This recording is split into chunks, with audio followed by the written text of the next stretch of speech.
두 번째 이슈. 전국 각 지역에서 북한이 지난 28일 밤부터 살포한 다량의 오물 풍선이 발견됐다는 소식입니다.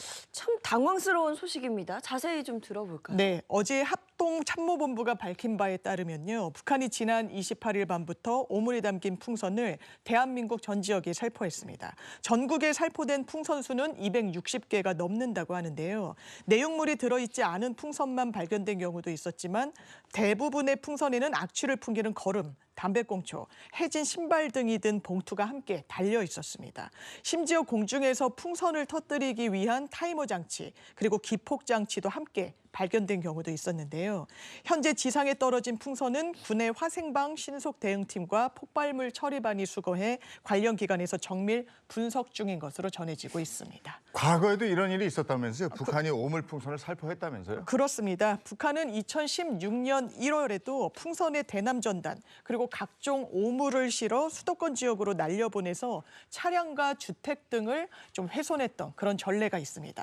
당시 우리 군은 오물풍선을 무인기 등으로 오인을 해서요. 격추를 위해 여러 시간 동안 사격을 가해 휴전선 일대 긴장이 상당히 높아졌던 것으로 전해지고 있습니다.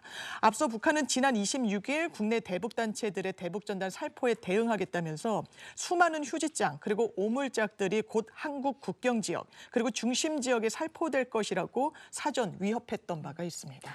북한 측이 전파 교란 공격도 실시했다 그래요. 맞습니다. 군 당국에 따르면 북한은 29일 새벽 서해 지역에서 남쪽을 향해 동시다발적인 위성 위치 확인 시스템, 전파 교란 공격까지 시도했던 것으로 확인됐습니다.